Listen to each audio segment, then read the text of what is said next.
record button.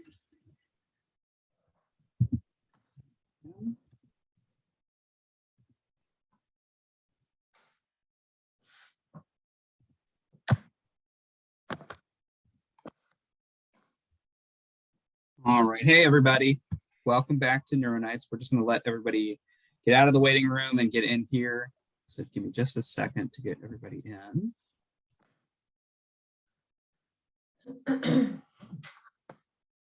All right.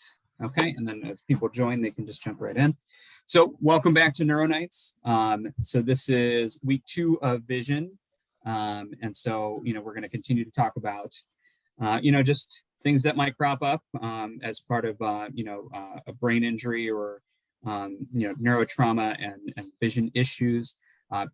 Tonight we're going to learn a little bit more about some of the specific things that we can work on, both in therapy as well as, things to think about for wellness. And so we're fortunate to have tonight one of our occupational therapists from our outpatient rehab team, Julie Omiatek. And so she's going to walk us through a little bit of, ways to apply the things that we've learned from the past week. Just as a reminder, if you didn't attend last week, we can always get you the slides, and the video will be made available shortly. So you can take a look at that on our website, as well as in the emails that we send you.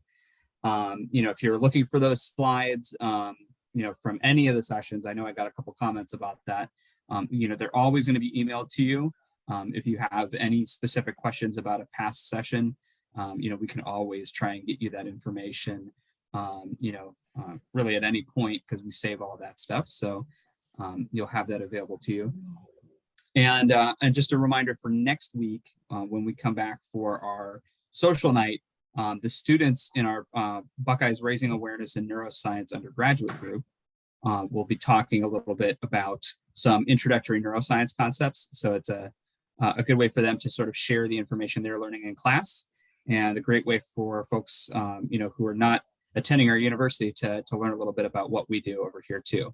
So definitely come back for that. We'll also be reflecting on some of the vision topics that we've been talking about last week and this week.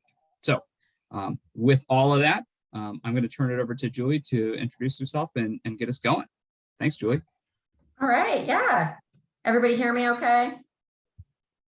Okay. Well, my name's Julie. I've worked within the OSU system, for about 20 years now, minus a couple of years I lived in Denver.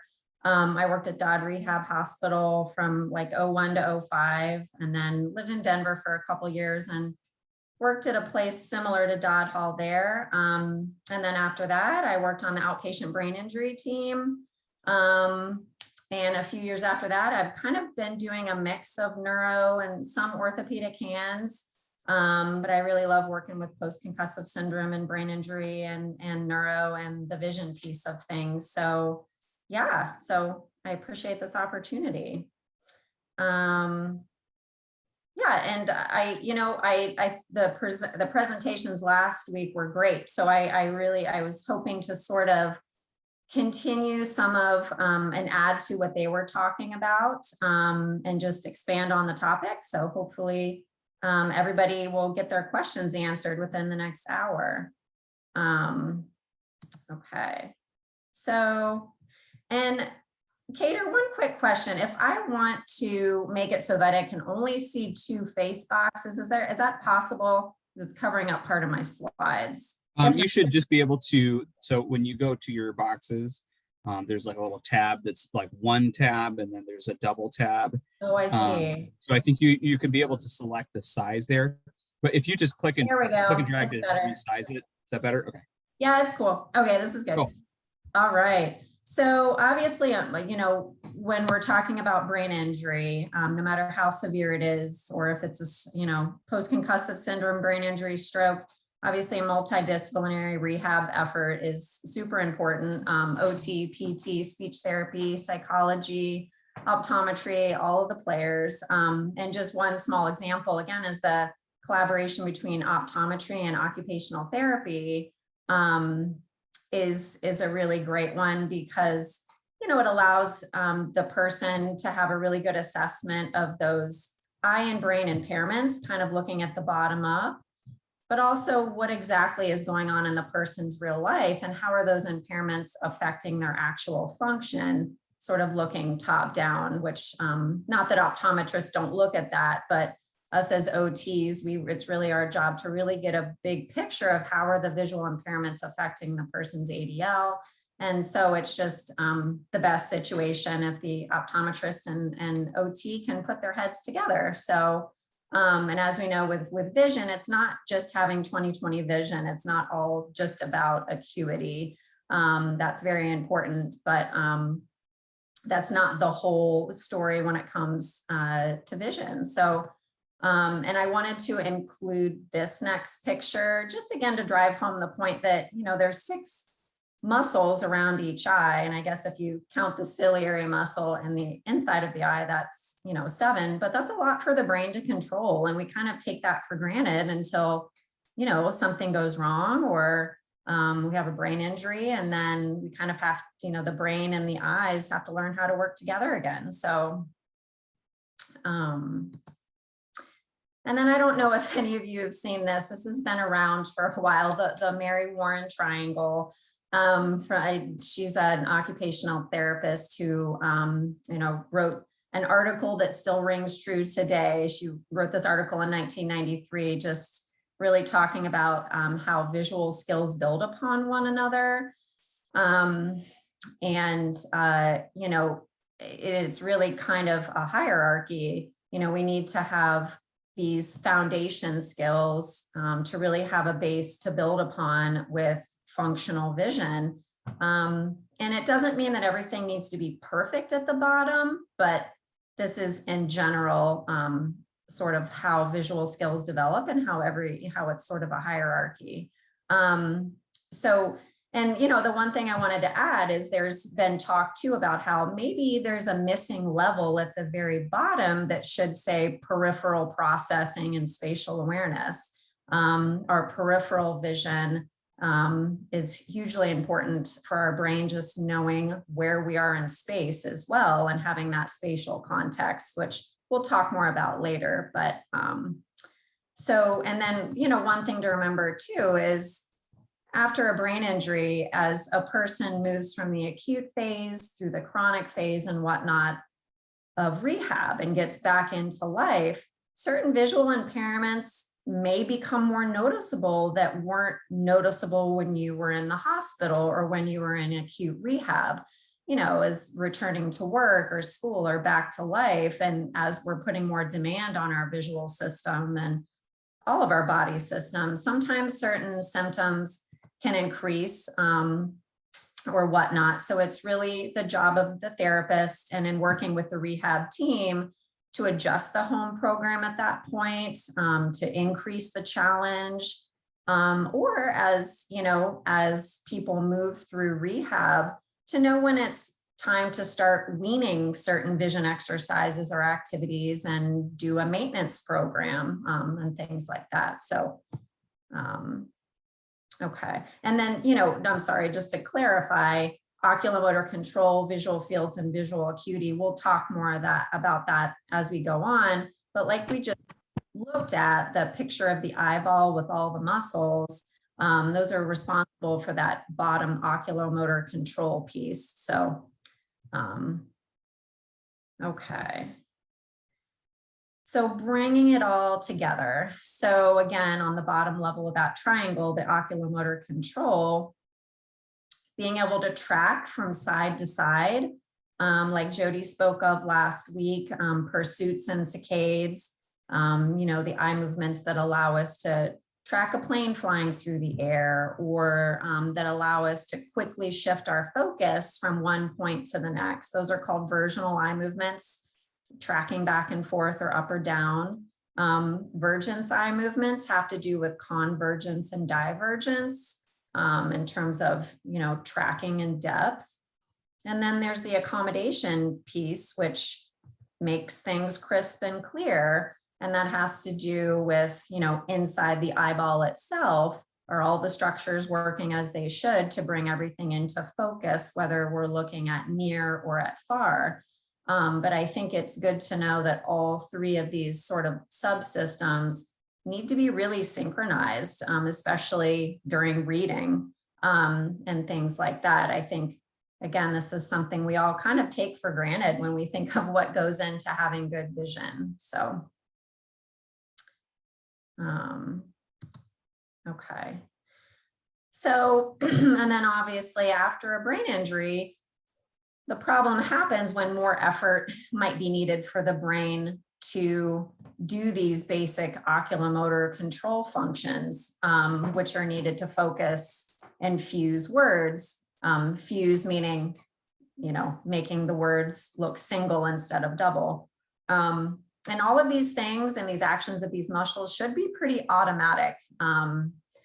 But then when they're not, you know, there's more effort that's needed and it takes more energy from our brain. So sometimes then higher level things like comprehending new information, paying attention, you know, in a work meeting or in a school class, remembering what we've seen, remembering a phone number we've read, executive function, you know, all of those higher level thinking skills can sometimes be compromised because, again, our brain is having to put a little more effort into these eye movements that are supposed to be automatic. So, and I think it's good to mention too that, you know, when there are impairments with attention or cognition or thinking skills, vision may be a big factor in that, or it might not. You know, that's kind of the job of the rehab team to try to sort of play detective and figure out where we need to focus our efforts, or if vision and cognition are both factors. So,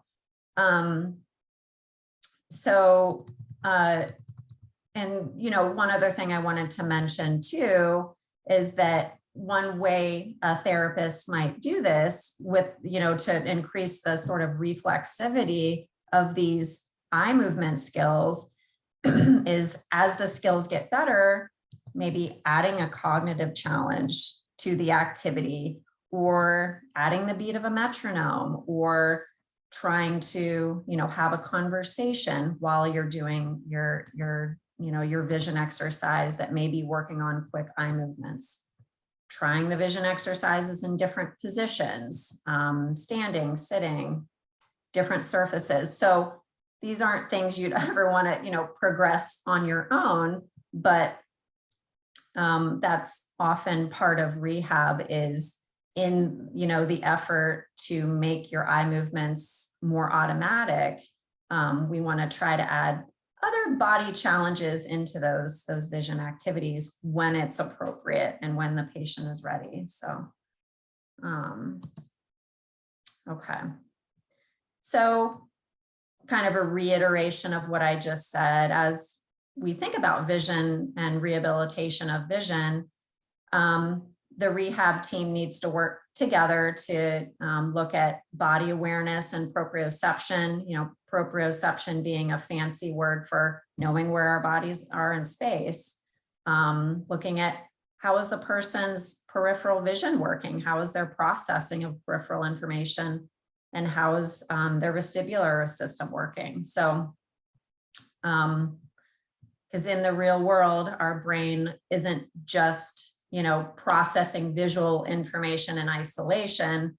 We're processing lots of things all at the same time, right? So, okay. So I wanted to take just a little bit of time to talk about central and peripheral vision. I think this is super interesting, and I think it's a good thing to understand. So obviously central vision, we mean just focal vision. Peripheral vision is also called ambient vision. That's what we might notice on the side. So peripheral, it's sort of the what we're looking at. Peripheral vision is, where is it? So our peripheral vision is really good at detection of movement. We think of, you know, I don't know, walking through the woods.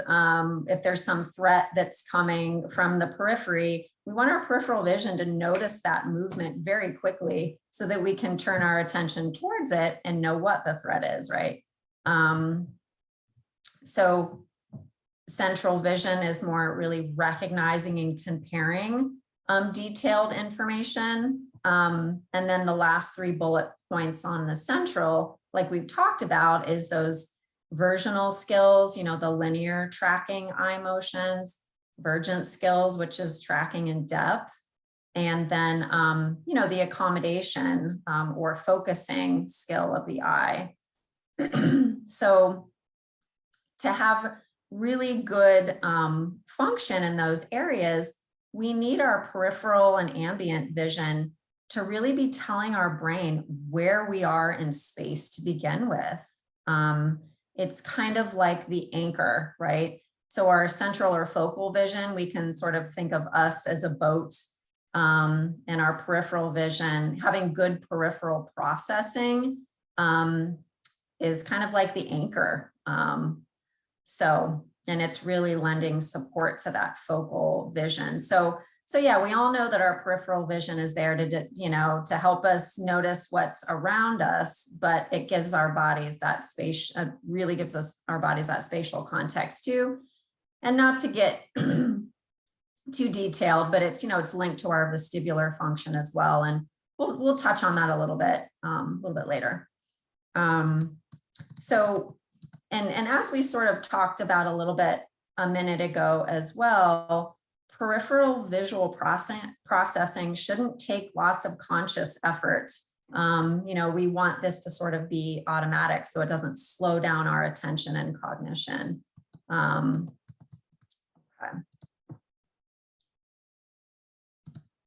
Okay.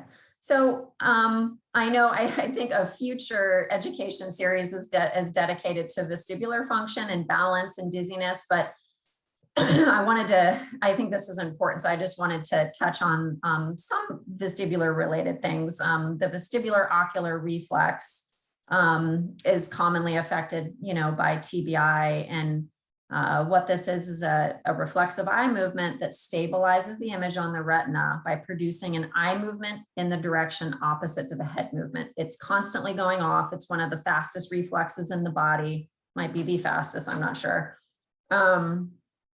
So long story short, it allows us to see things as fairly stable, even if we are not stable, right? And if something's wrong with the VOR, what we're looking at often looks like a photo taken with a shaky hand. So this is really important for stabilizing our gaze. Okay. And then there's just a quick picture that shows one of the tests that often a physical therapist will do to check the VOR. So the eyes should automatically remain focused on the examiner's nose. Okay. So this too, I thought, is worth noting. Excuse me, hold on, I need to get a quick drink. I ate some spicy food earlier. Okay, so I just think this is so interesting, and I don't want to get too far into the weeds, but just to kind of bring home the point of how vision is so tied with so many other functions in the brain. I just included this little blurb from an article that I've read, but there's many articles you can read about this stuff. So that the vestibular and visual systems have many anatomical corrections in the brain. The brain regions responsible for tracking in-depth eye movements are closely linked to the vestibular system, which we'll talk about more.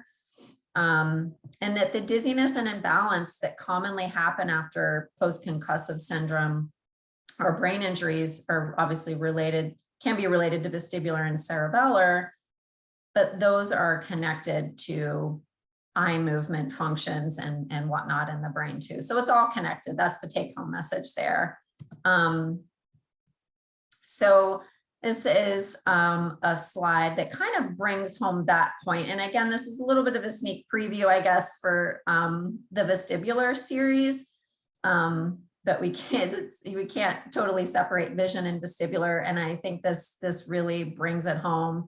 Balance and equilibrium being our brain making sense of all the sensory inputs that are coming in, not just vision, right? So Vision tells us what's around us. Proprioception tells our brain where our body is in space. And our vestibular system, or those little structures in our inner ear, tell our brain where our head is in space, okay?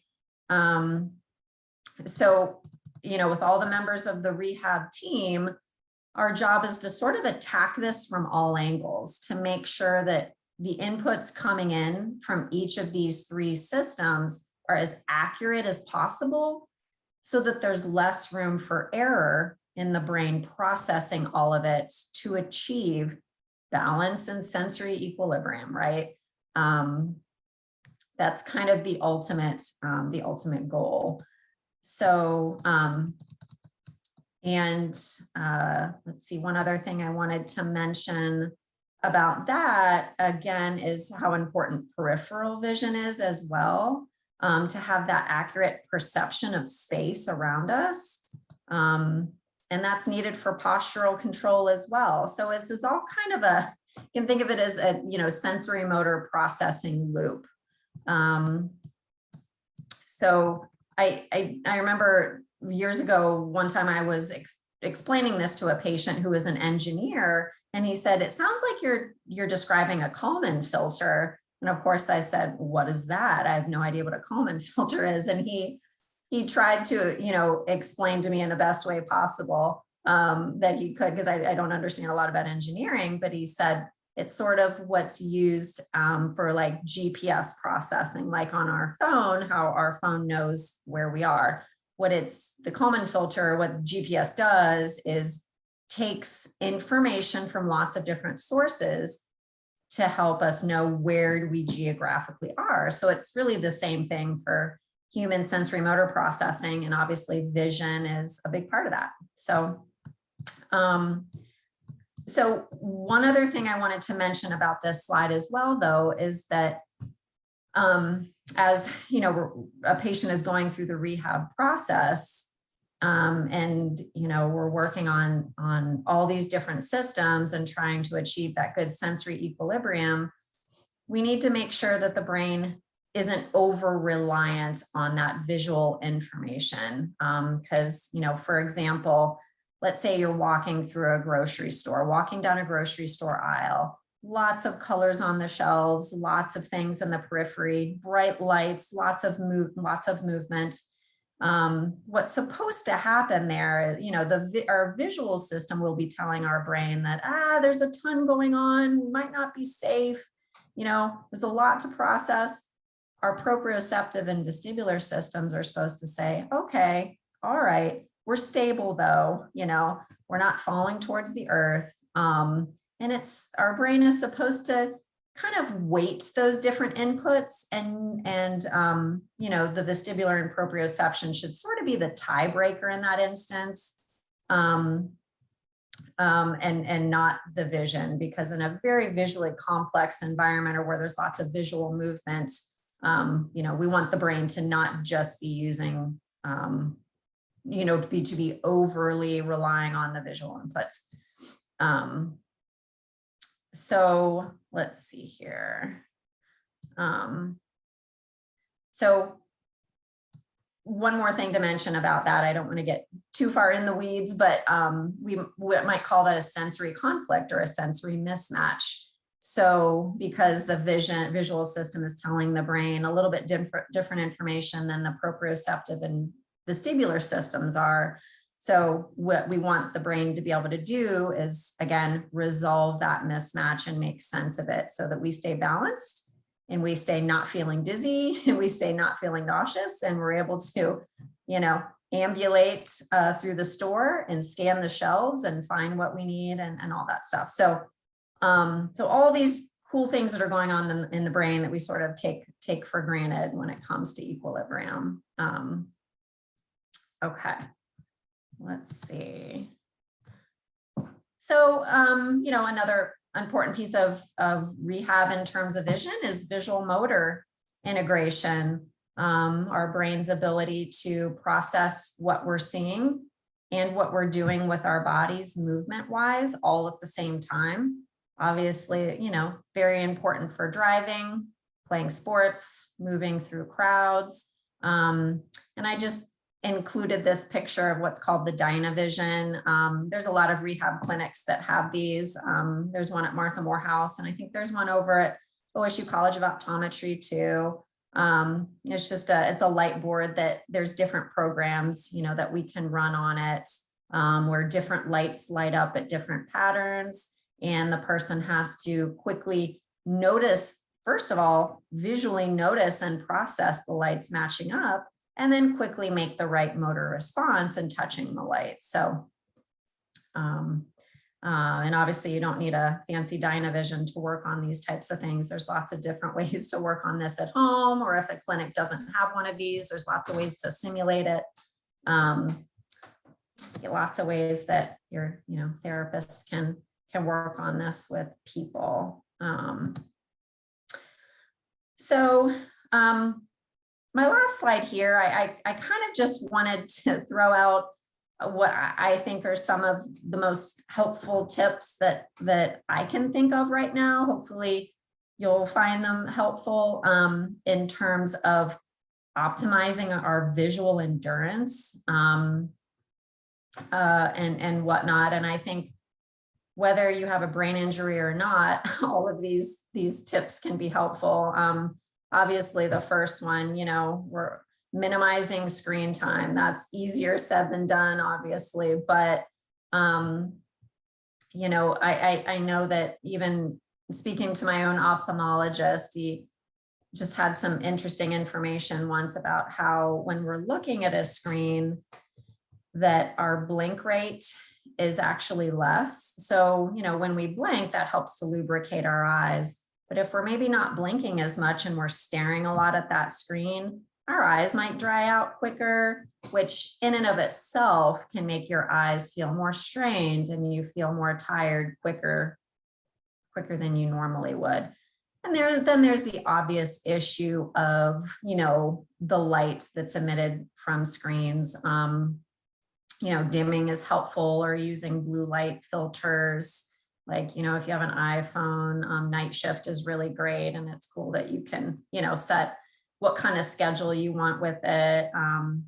So there's an article too that I read as well. And you know, I'm don't know a lot about this, but it said that the refresh rate, something about the refresh rate is 60 Hertz on computer and cell phone screens. And there's been some research that has been done that individuals who've had a brain injury have a higher critical flicker frequency threshold. So long story short, I think it's just saying that if you have a brain injury, has something to do with the light coming from a screen that may be even more draining to your brain. So that might be something interesting to ask your vision specialist. That's something I'd like to learn more about too.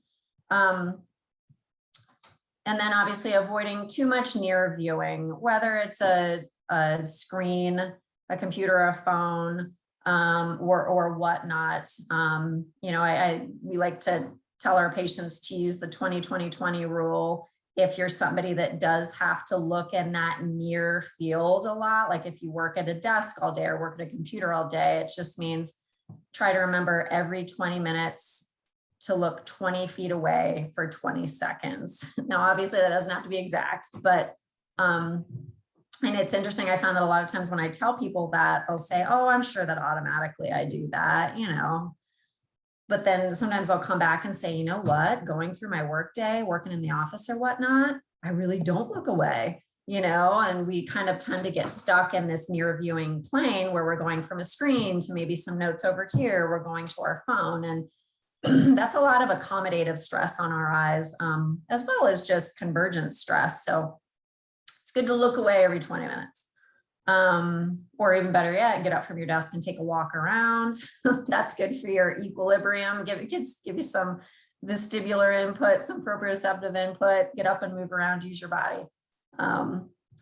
So obviously minimizing visual clutter is helpful as well.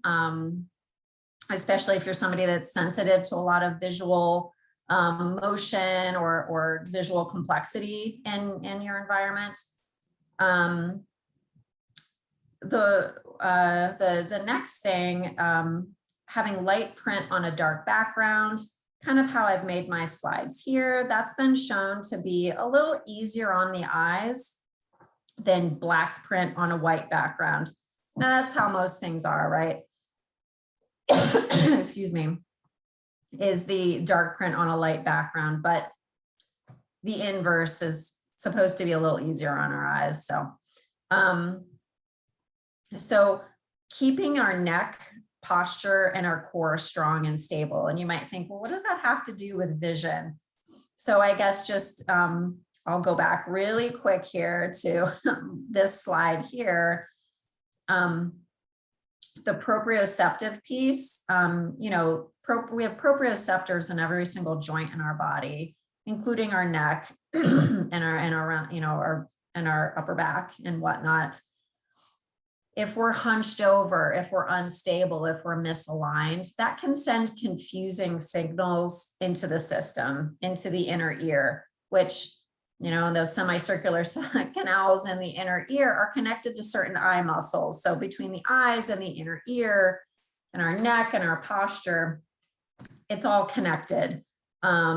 So the more aligned we are posturally and stable we are and strong, that just takes some stress off of the system, and it helps the brain to be more, for us to have more of a sense of where we are in space. And as we talked about, the better our brain knows about where we are in space, the more our focal vision is supported.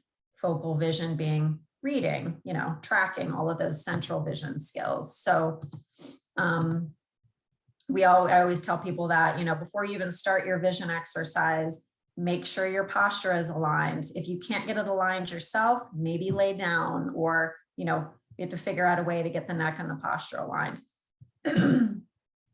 So to that point as well, I think it's really important for patients to follow their therapy team recommendations regarding the order of your home program. Like, let's say you have, you know, exercises and stuff from your physical therapist, and you've maybe got vision activities or some different or some sensory integration type stuff from your occupational therapist and whatnot. I think it's a lot of times good to do the neck and the postural exercises that you may be getting from your physical therapist, get that base nice and stable, and then do your vision exercises and whatnot. So if you have a choice, it's kind of nice to do it in that order. Set the base, then add the visual challenge. And let's see. Yes, considering the effect of environmental distractions when you're doing your home program. You know, at first you may need a really quiet room with not too much visual clutter and whatnot. But as time goes on and as those visual skills get better, your therapist may suggest adding some more distractions on purpose to challenge those skills and those visual skills and help them to be more automatic. Environmental distractions maybe being some kind of movement going on in the periphery, or having maybe a visually busier background behind the letter chart you're practicing for your saccadic eye movements or something like that. And again, related to all of this is considering your body position when you're doing your vision activities and home program. Maybe, you know, sometimes people can't tolerate a lot of eye movements and whatnot at first.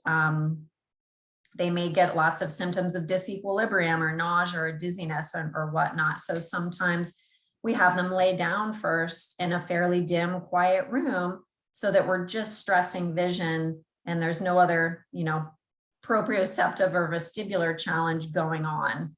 And then we may bring those things in later. But, and again, looking at, you know, how can we tap into other senses to help our vision.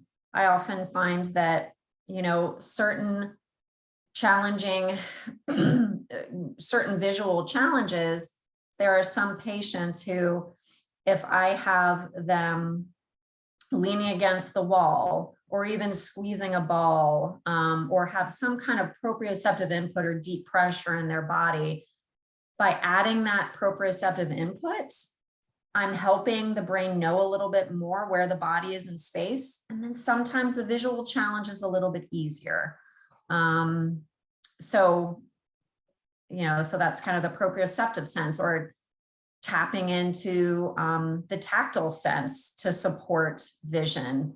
It seems a little out there, but there's some colleagues I used to work with that I learned this from, that sometimes when a person's having a hard time with tracking motions of their eyes, sometimes if they squeeze their thumb or even put like a clip on their thumb, having that tactile input on the target that they're tracking, sometimes that helps things.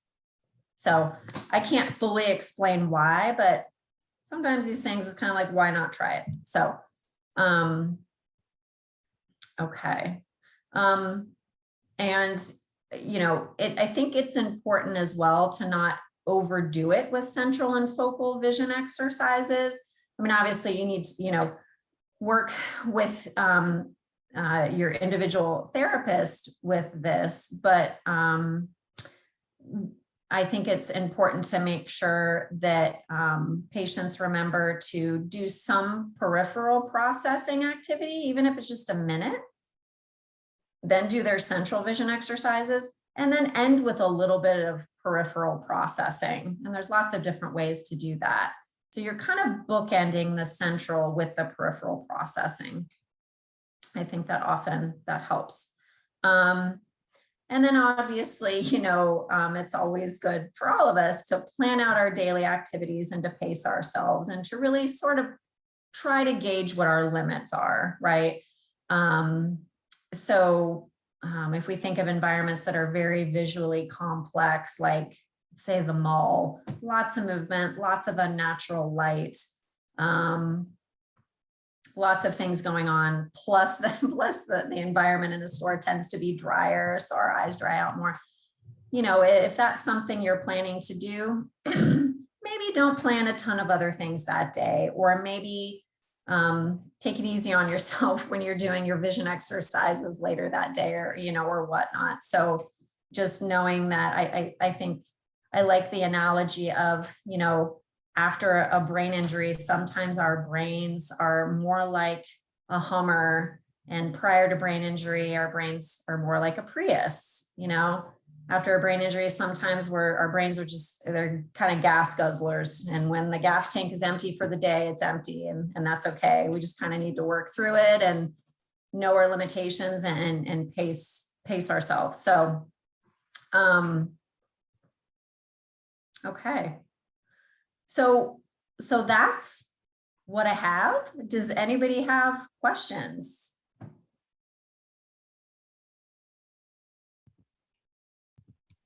Thanks so much, Julie. So if you have questions, you can use the raise hand button. I think that's it's under the reactions button. Or you can unmute yourself and ask a question, or you're welcome to put it in the chat, and I'm happy to read them out for everybody.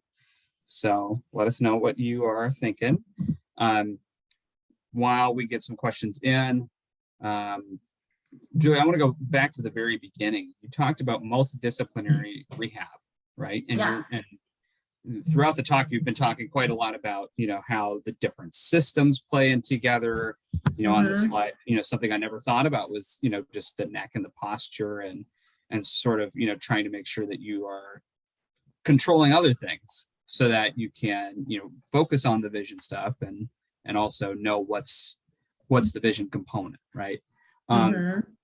So one thing about that multidisciplinary rehab, I'm curious to know is that common? I know at Ohio State that would be, but generally, do you see that is a common thing? And if it's not, is that something that a patient or caregiver has to navigate? That's a great question. I guess I sort of take that for granted that anybody that has a brain injury and that comes through the OSU system, we know that our brain is sort of the CEO of our bodies, right? So there's a lot of different functions going on in there. So naturally, it takes a village, right, to manage the deficits. I've never heard of a brain injury program that does not include, PT, OT, speech pathology, psychology, hopefully optometry. So yeah, I guess that's the best answer I have to that. Does that answer your question? Well, yeah, that does help because, Okay. it's good to know that, most of the systems are going to be built, to be able to handle all that. Now, some people might have gotten their injuries, years ago. And so Sure. maybe, that wasn't in place then, but Yeah. if Well, that's and sort of- yeah, we are lucky here. I think it's true. I mean, I think with PTOT and speech, there's a lot of things we work on that are different, but there's also a lot of overlap, and so it's kind of like it's our responsibility to know what our role is, but also to have an idea what the roles of the other disciplines are, so that we can help each other out and share pertinent information. Because obviously what I'm seeing visually may affect what a PT is trying to do mobility wise and vice versa. And in terms of chronic brain injury, I mean, we've even seen it happen too, where, I don't know, let's say somebody goes to a physical therapist with neck pain. They've got neck stiffness, neck pain, naturally go to a physical therapist, right? Well, sometimes that neck pain or stiffness or misalignment could be kind of a compensation, partly for ocular misalignment, almost where the eyes aren't doing what they're supposed to. So over time, the neck sort of compensates to get the eyes where they need to be. It's sort of like the bigger muscles are trying to help out with the job of the smaller muscles of the eyes. So sometimes when the neck get that, the PT might get better alignment and the neck and work the neck out. Sometimes the vision issues may come back out because you've taken away the compensation for it. And so that's where I think, you really need different therapists knowing what their role is, but also what the roles of the other disciplines are, because sometimes you got to pull in other people. So, yeah. All right. I don't see any other questions in the chat. I'll keep asking them until you guys do. So. Well, I know I think there's some people last week that I'm not sure if they're here this week, but somebody had a question about depth perception when stepping down off a curb. Is that person here tonight? She's not here today. Not here. Okay. Yeah. And But it looks like Angelique had a question here. Angelique, do you want to Okay. go ahead and ask your question? Well, just in general, you know how you were talking about this central vision and peripheral vision exercises, and is there something that's like just general that you could, I don't know, send like exercises for people to do in general that we don't have to like go to the doctor to do, that maybe could help us? Because like right now I'm waiting until December to get in, but I think that I have some of these issues that like I just get really tired reading, and like when I first look to read something, I can't see it. It's like I can feel my eyes moving, and it takes a while before I'm able to see, so it reminds me, I didn't realize that was related to that. But I don't know if it is, but. So I'm sorry, so when you first start reading, what are some of the symptoms that you get? When I first go to look to read, I can't see it. I can't see what it is. It's like, I don't know, something great, but it's like, but I can feel like my eyes, like I feel like the eyes itself is like moving rapidly. And then after a little bit, then I can see it. Like I just keep looking. I don't know, I don't know if Okay. anything. It's hard for me to comment too much without seeing you. I mean, you could have some, what we call nystagmus going on. Do you get dizziness with it? Does it ever look like the room is spinning or shifting when it's really not? No, but sometimes I do get lightheaded and dizzy, but I thought I have asthma, and so I thought it was due to that. Yeah.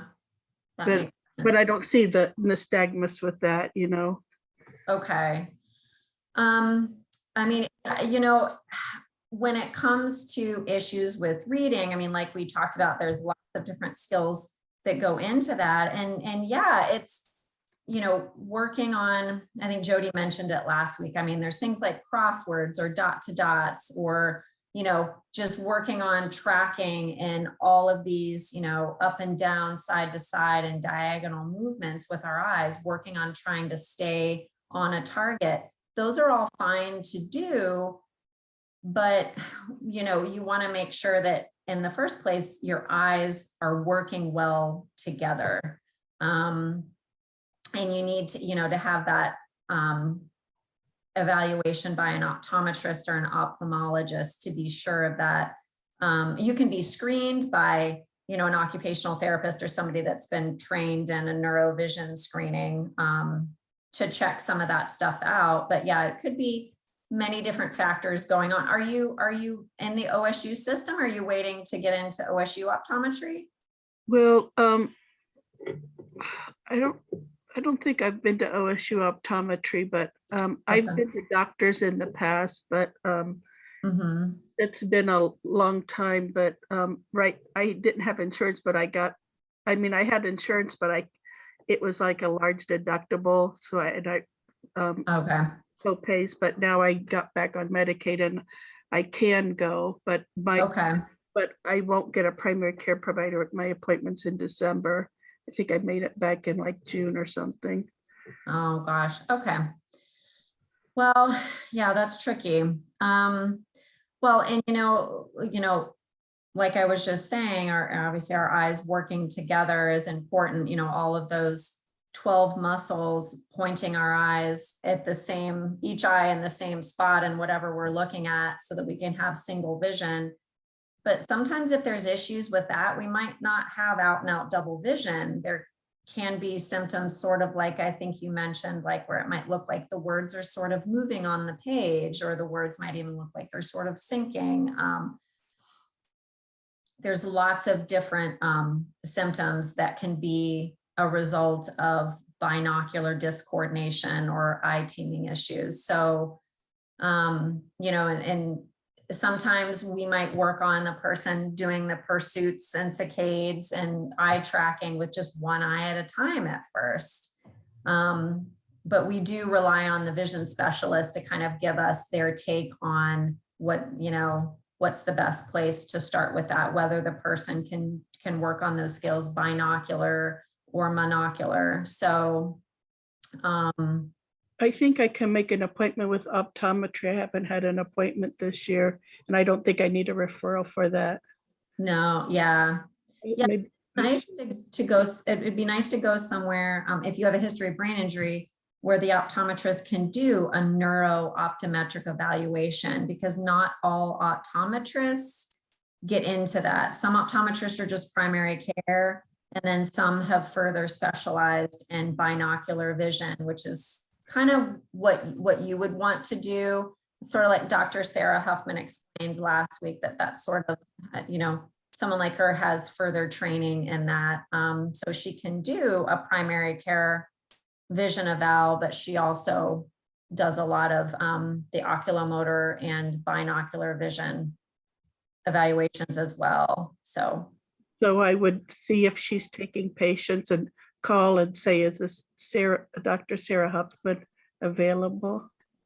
Is that she's not the only one. I would say you could just ask whatever optometrist that you've worked with in the past, ask if they can do a neuro-optometric evaluation. And if they can't, they should be able to tell you who does.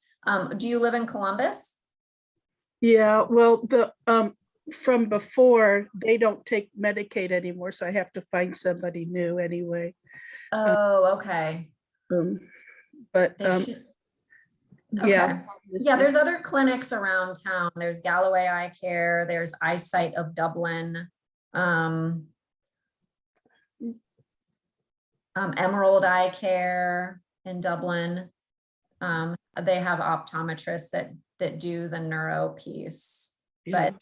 But yeah, Hey, Angelique, what we can do is, if you want to send me an email, we can follow up and see if we can find somebody at OSU or, a recommendation, like a list of recommendations. Yeah. And I have that all written down, actually. Yeah, I can email that to you, Cater.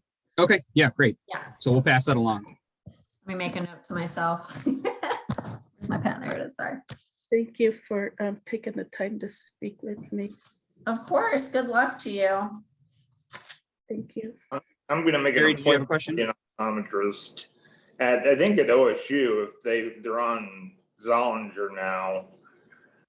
And I've seen them before, and I've had neuro-optometry done before. I also talked about depth perception being an issue that made stuff hard Mhm. last week. Okay. And like going down a set of 4 or 5 stairs. It's kind of hard at times. It helped when this guy put his arm out and let me hold it, he held it real steady and I could fight, feel that down. And I'm going to be seeing an optometrist soon. In fact, I'll be talking with her tomorrow, a different woman. I have problems with transportation. If you have problems with optometry, that could be obviously an issue probably for a lot of people. But I had bad vision before my brain injury. I had 2 TBIs and a coma like 6 years ago. But I had bad vision starting when I was like in 3rd grade. And I think I need to get it redone just as a normal I don't know how to say it, but I do things to try and do my eyes too, like playing Sudoku and word searches. And the other one I love, and Kadar does it also, is gaming. Is the hobby that I have right now. And it worked. I mean, I do good. Yeah, that's all. Those are good depending on what eye skills you need to be working on. But it's good to remember too to not overdo it with that stuff. Like we kind of talked about the 20-20-20 rule. It's good to I try to watch it. Yeah. And I guess one thing I want to mention really quick about depth perception is I think it's good to remember that especially within 3 feet around our body, or like the distance from our eyes to our foot, it's really, our brain ideally relies on good binocular vision to achieve depth perception, right? I don't think I had it. My peripheral vision's messed up too. Just the way I've read. That okay. The accident I had. And sometimes if there's a large misalignment in the eyes, sometimes the brain ignores one eye. And it does that to take out any double vision in the moment. So that might sound like a good thing. It's called suppression, right? We might have, both eyes might be open, but the brain might be only paying attention to one eye because it can't deal with the misalignment of the 2 eyes.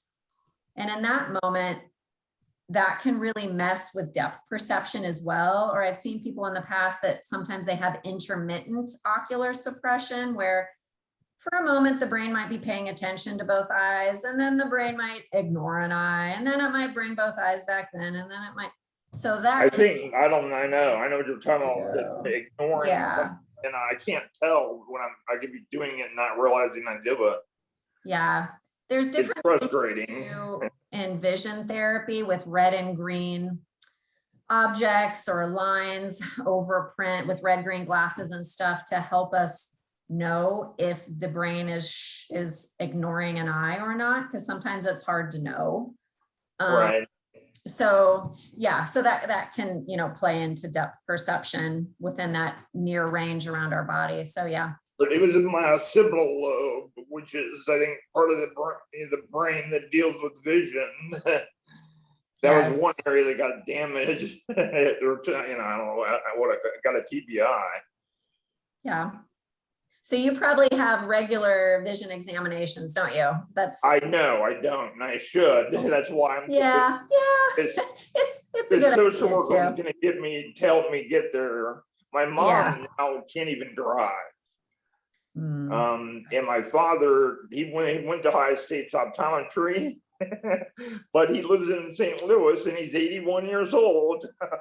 He's retired, obviously. So this Okay, is a good question, or good point. So obviously you want to get checked on a Yeah. regular basis, right? Right. But also with transportation and also COVID, Mhm. are for some of these level of issues, Mhm. can we do telehealth visits, or is that really I haven't thought something you about got to that. see That's the a good person? point. Yeah, I can't see how an optometrist could really do a good neuro exam virtually. Yeah, no, and everybody's got to mask up and get in there. But we have great social workers within the system that can help people with transportation resources. So maybe, She was a student. She's actually a student, but she's an intern for the aphasia group that I go to. okay, And she was gonna help me out. I mean, but yeah, I mean, it's been weird for me because my mother, sure. she's been in the hospital for about 5 days. And she's gonna go back to her retirement home or assisted living. I mean, the car is sitting out here. I don't use it. Sure. She doesn't either. She doesn't want it. Okay. Hey, Perry, you can get in contact with me and if we can put you in touch with somebody who can help with transportation. Okay, hopefully I happy can to do that and get, I think I got like I have Medicare and stuff, which should, I think I covered the financing, and I think I can do that too. Okay, I'm gonna make a note. And we'll follow up on that. Okay. Okay. Yeah, thank you. Good luck to Um, you. So, hey, Julie, I have just a couple quick questions here. Yeah. So I gotta find where I put this. Okay, so we talked a little bit about ways, for example, what Angelique was talking about in terms of you're trying to read and you're noticing these issues. Are there good ways to sort of test and catch any vision issues while we're at home? So maybe you're thinking that you Yeah. have something, you're not sure, and you're not sure that you want to or can go in to get tested. Are there Yeah. ways to know that this is something that I really should check into? Sure. That's a great question. A lot of times people have symptoms that might not be they might not think are obviously attributable to vision, but they are, like headaches, for instance. I mean, if you're having issues with headaches, there's lots of Yeah, I different get car sick and I think I do that. Yeah, there's lots of different causes for headaches, but oculomotor issues or issues where, the eye muscles aren't coordinating or working as they're supposed to can definitely contribute to eye strain, to headaches, dizziness. I mean, I would almost say like 99%, well, maybe 100% of the time, anybody who's had a brain injury needs a good neurooptometric evaluation. I don't want to get too much into the roles of optometry and ophthalmology. I mean, there's some overlap between optometry and ophthalmology, and there's some differences. I know there's a difference. Yeah, or sometimes people need both. Pick one, if it's easier to get into the optometrist first, most, an optometrist will know if they also need to bring in ophthalmology, or sometimes, optometry can take care of your needs in that moment. But after any brain injury or stroke, I mean, you need a good sensory motor, neurooptometric evaluation. So, yeah. But, to answer your question a little more specifically, Kater, I mean, yeah, anytime endurance is decreased with reading, like a lot of times people will say, I used to love to read, now I can't stand it because I get, headaches or dizziness or eye strain or anything after I read for 2 minutes. So any change visually from before, but even if somebody has 20/20 vision, that doesn't mean that they don't have an oculomotor issue. So yeah, say err Okay. on the side of caution and, get checked out. Get checked out. Okay, and I've got one last question. It kind of goes with that, right? So maybe Okay. you do have, perfect vision, but then you got something else that's going on that's, making it difficult to really function. Mhm. But what I wonder is, especially given the context of also screen issues and just the range of things that could be going on here, Mhm. what kind of accommodations do you see people get when they return to work or maybe return to Mhm. school, returning to any kind, Perry's, had talked about, returning to driving. Mhm. There's all these barriers or there's all these things that we want to do. And in some places we could get those accommodations. Mhm. What kind of accommodations do you typically see? And how can a vision therapist or maybe an optometrist help you get those? Yeah. Well, obviously using larger print or making the print on your screen bigger. Lighting is huge. There's lots of, aside from just dimming a screen, you can do that, but there's also different things you can do to block some of that, the more high intensity light and the blue spectrum light on screens and phones as well. Taking breaks. Sometimes if people are having a hard time with a lot of typing or data entry, sometimes they'll use voice activated, and I know like within OSU, for example, there is I can't remember exactly what it's called, but an Office of Disability. What is it called? It's not Office of Disability Services. Yeah, yes, that. So I've seen some patients who are students before kind of access that as well and maybe get permission to have longer to take a test, things like that. So, but sometimes people like was mentioned last week, sometimes the best accommodation somebody needs is the right type of glasses, or maybe their acuity is fine and their prescription is fine, but they need prism ground into their lens to help compensate for an eye misalignment, which is more of a oculomotor thing going on. So, I kind of often use the analogy of we wouldn't want to try to run a marathon without first having the right running shoes, right? So if I, as an occupational therapist, often I'm sort of the gateway to optometry for somebody who's had a brain injury. It's my job to do a screening and pull out any red flags that are obviously attributable to vision. And sometimes right away, I see things I'd love to start working on, but we kind of pump the brakes a little bit and say, okay, we got to send you to optometry. We got to make sure you have the right contacts or right glasses or whatever that you need, the right running shoes before we start challenging your vision and all those things. So, that's the biggest piece. And in terms of accommodations going back, if even after all that's taken care of, a person sometimes just needs the larger print or the different lighting, or like I said, sometimes it helps people greatly to look at light print on a dark background rather than black print on a white background if they're real visually sensitive. So, and yeah. All right. Well, I think there's a couple take-home messages here, and one of the big ones is make sure you're taking care of your vision health by getting checked and screened, and that's not always that simple, but there are resources out there.